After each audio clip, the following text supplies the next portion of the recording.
Hello Yu-Gi-Oh! Players and welcome to Yu-Gi-Oh! Business Casual. I'm your host, the RJB0, and the talk of the town in the last week has been Pendulum Summoning, and of course there have been a lot of hasty conclusions that people have come to it, whether it's an emotional response, or somebody just thinks it isn't going to make a difference in the game, or they think that it's going to completely break the game, they absolutely hate it, and they're going to quit the game, and they hate Konami, and it's totally broken, and it still boggles my mind as to why these people haven't quit the game yet. But the point is, since there's been a lot of hasty generalization, a lot of quick emotional responses people have had, we haven't gotten a whole lot of analytical response, which means we don't really have a clear idea of how this mechanic is going to have an effect on the game. So today I want to take a bit of a pro-con approach to Pendulum Summoning, so that I can start a discussion as to how it's actually going to affect the game and whether it's going to have a big impact or not. Clearly it's going to have some form of impact because it's a new mechanic. Whenever a new mechanic comes out, it does something, and you guys have all seen the videos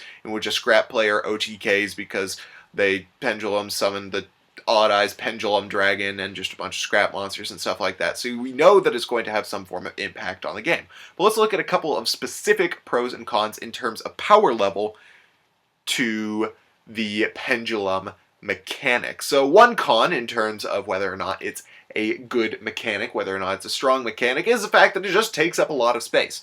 On the one hand, in order to use it, you have to have at least 2 different pendulum monsters in your deck, which takes up 2 slots. But you also want to draw into both of them at some point in your game, which means that you're going to want to take up more than 2 slots because you want to be able to draw into both of them, because if you just get one of them, then you are in trouble. But you also want to run the Odd Eyes Pendulum Dragon, which means that it's going to be 3 more slots in your deck, and that's a lot of space to be taken up, even for a mechanic that allows you to special summon a ton from your hand.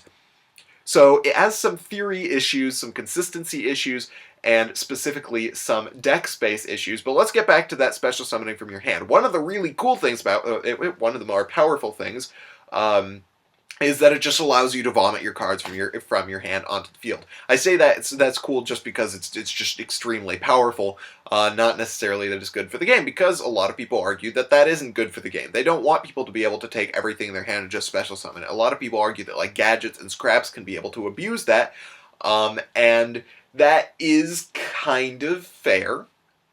Because, you know, historically any card that allows you to just put a bunch of monsters on the board at once without getting punished for it necessarily, we're talking things like Ultimate Offering, Medolce Palooza, cards like that, those all allow you to put just a ton of monsters on the game, or on the board, during your turn.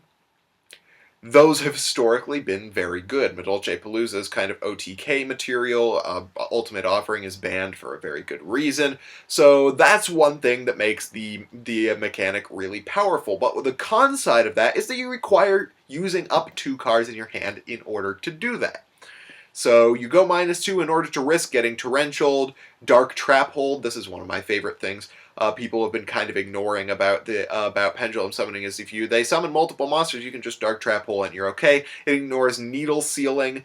So if you get hit once you do that, you're kind of SOL, because it takes up, once again, 2 cards. So you're essentially going -2 in order to be able to put a bunch of monsters on the board at once. So that is kind of a downside to it that makes it less than optimal. But then there's the big problem I have with it, which is that the ability of the pendulum monsters to go to your extra deck and then be pendulum summoned from your extra deck breaks this mechanic. It would have been good just like that, just where you get to special summon monsters from your hand and they get special effects while they're being traded as spell cards and things like that.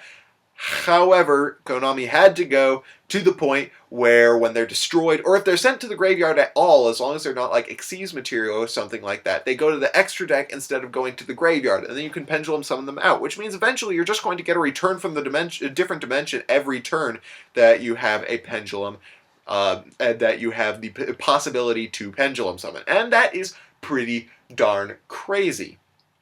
Which then, of course, means that we're going to be opening up the game to a lot of back row hate. People are just going to be running tons of back row hate in order to make sure that the pendulum mechanic cannot get as broken as having 5 pendulum monsters in your extra deck and just being able to pendulum summon them all out.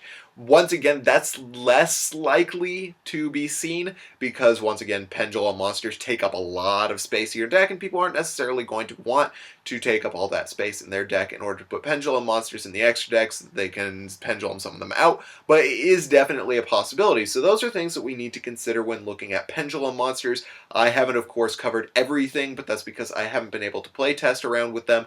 I've watched a few videos, but of course we still have a lot to see from this mechanic, both in the OCG and the TCG. So that's about as much as I can give you right now. I hope you guys liked this video. If you did, hit that thumbs up button. If you didn't, let me know in the comment section below. And of course, discuss what you guys think of Pendulum Summoning. Is there anything that I missed that we need to discuss?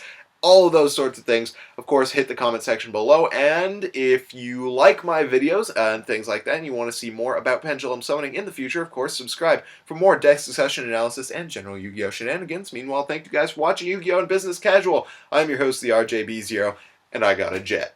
See you guys.